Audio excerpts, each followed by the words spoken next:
Halo teman-teman semua, jadi perkenalkan nama aku Kak Fajar dari Fakultas Hukum Universitas Indonesia. Pada kesempatan kali ini, kita akan membahas soal latihan untuk TKA Sosiologi untuk di tahun 2026. Kita akan bahas dari soal nomor 1 ya. Oke, fenomena adopsi teknologi pembayaran digital, e-wallet, QRIS, di masyarakat berkembang sangat pesat. Namun, hal ini tidak diiringi dengan peningkatan literasi keamanan siber, sehingga banyak masyarakat yang masih terjebak penipuan phishing atau memberikan kode OTP secara sembarangan. Dalam sosiologi, ketimpangan antara perubahan elemen kebudayaan ini disebut, oke, jadi ini pertanyaannya adalah mengenai ini ya, kemajuan dari fenomena adopsi teknologi pembayaran digital ini, namun tidak diiringi dengan peningkatan literasi dan juga keamanan siber. Jadi orang-orang itu banyak yang masih terjebak sama penipuan. Nah, perubahan elemen kebudayaan yang ini itu disebut sebagai apa? Kita lihat dari opsi jawaban yang A ya, cultural shock. Kenapa ini jawaban yang kurang tepat? Karena cultural shock itu artinya bahasanya kayak terkejut sama budaya yang baru, maksudnya belum terbiasa. Kayak gimana ya? Ketika kita berpindah kepada budaya yang baru atau ke sebuah tempat yang baru dan kita bertemu dengan budaya yang berbeda dari budaya kita sebelumnya gitu. Nah, itu yang disebut sebagai cultural shock gitu. Kebudayaan yang baru. Budaya yang baru yang menimbulkan apa bahasanya? Keterkejutan gitu kali ya. Jadi ya terkejut karena budayanya berbeda dengan budaya yang sebelumnya kita lihat atau kita rasakan. Seperti kayak misalkan kita datang ke sebuah tempat yang jenis makanannya itu berbeda dengan makanan yang ada di daerah asal kita gitu. Jadi kita merasa kayak oh kaget gitu dari yang sebelumnya kita suka sama makanan-makanan yang manis yang ada di daerah kita harus terbiasa gitu untuk menerima makanan-makanan yang lebih pedas gitu yang ada di daerah lain kayak gitu contohnya. Nah, makanya jawaban yang A ini salah. Kita lihat jawaban yang B. Cultural lag. Cultural lag ini artinya adalah keterlambatan penerimaan masyarakat terhadap sebuah kemajuan yang terjadi. Contohnya bisa jadi teknologi. Nah, ini adalah opsi jawaban yang benar ya. Jadi jawabannya itu yang B. Karena kita bisa lihat di sini ada fenomena adopsi teknologi pembayaran digital seperti e-wallet dan juga QRIS. Namun, masyarakatnya masih belum bisa menerima dengan baik nih. Jadi teknologinya maju banget. Teknologinya maju banget dibandingkan sama masyarakatnya. Makanya, akhirnya masyarakatnya ini belum terbiasa nih untuk menerima teknologi yang sangat maju ini, sehingga muncullah berbagai celah-celah yang terjadi, kayak kejahatan phishing, atau juga pemberian kode OTP secara sembarangan. Karena masyarakatnya masih belum paham gitu lah istilahnya. Makanya disebut sebagai lag, keterlambatan penerimaan di masyarakat. Jadi jawabannya yang B. Kalau yang C ini jawaban yang nggak ada kaitannya ya, karena cultural animisme, ini kan animisme itu artinya sistem kepercayaan dianut sama nenek moyang kita, animisme itu, sistem kepercayaan kepada nenek moyang. Jadi nggak ada kaitannya. Lalu yang D itu disorganisasi sosial juga bukan, karena dampaknya ini bukan se-ekstrim disorganisasi sosial ya.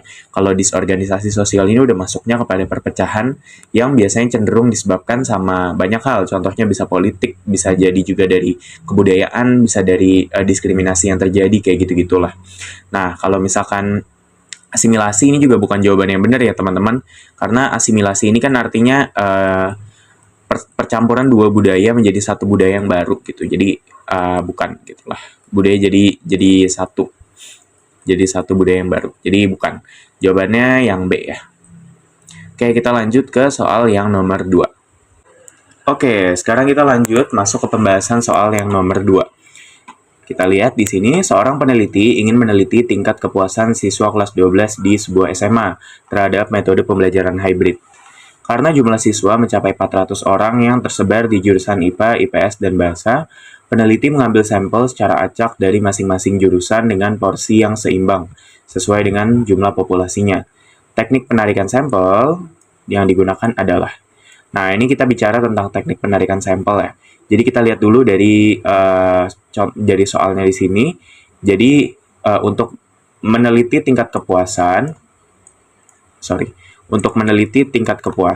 dia melakukan uji datanya itu ya, pengambilan sampelnya itu dari 400 orang yang tersebar di jurusan IPA, IPS, dan Bahasa, tapi dia ngambil sampelnya itu secara acak dengan jumlah yang porsinya tuh sesuai, seimbang masing-masing gitu. Oke, kita lihat opsi jawabannya. Jawaban yang A, snowball sampling. Snowball ini itu artinya yang berguling gitu ya, karena kan bentuknya bola salju atau snowball gitu. Jadi artinya dari satu orang ke orang lainnya gitu. Dari satu orang ke orang lainnya gitu. Jadi satu persatu gitu istilahnya. Makanya disebut sebagai snowball gitu. Jadi ini bukan jawabannya ya. Karena di sini kan dia ngambil sampelnya secara acak dengan jumlah orang yang sama gitu dari IPA, IPS, dan Bahasa. Maka ini bukan jawabannya. Lalu kita lihat jawaban yang B, purposive sampling. Purposive sampling ini artinya sampelnya itu udah disesuaikan gitu, sesuai dengan kebutuhan yang dia mau. Misalkan udah dikategorikan kayak, oh ya udah bahasa IPA-IPA aja karena misalkan isinya anak-anak pinter. Jadi tujuannya supaya tingkat kepuasan dari metode pembelajaran hybrid ini bisa gede karena yang mengisi adalah anak-anak yang pinter gitu. Jadi purposive, makanya kan purposive ini udah ada tujuan tertentu atau kepentingan tertentu gitu. Makanya sampelnya ini udah disesuaikan sesuai dengan si purpose-nya. Maka ini jawabannya bukan juga ya, karena ini sampelnya secara acak gitu. Jadi nggak tahu juga gitu hasil dari tingkat kepuasannya bagaimana. Jadi datanya itu bisa menghasilkan kemungkinan yang besar. Bisa jadi puas, bisa jadi nggak puas, kayak gitu. Nah, lalu kita lihat yang C, stratify random sampling. Stratify random sampling ini artinya mengambil sampel yang secara acak, tapi dengan jumlah yang sama gitu, dengan jumlah yang stratify atau proporsinya tuh seimbang gitu. Nah, ini kan sesuai nih dengan apa yang ada di soal. Sampelnya secara acak dan masing-masing jurusannya itu porsinya seimbang. Maka jawabannya itu yang C. Jawaban yang D, cluster sampling. Kalau cluster ini dia berdasarkan letak geografis ya biasanya. Jadi bukan.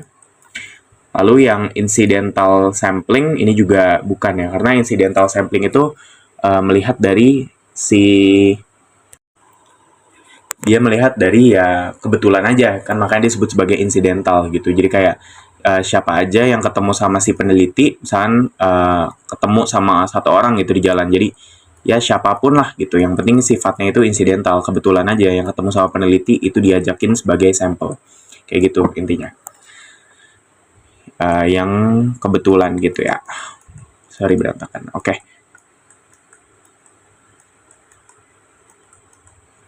Oke, jadi ya jawabannya yang C.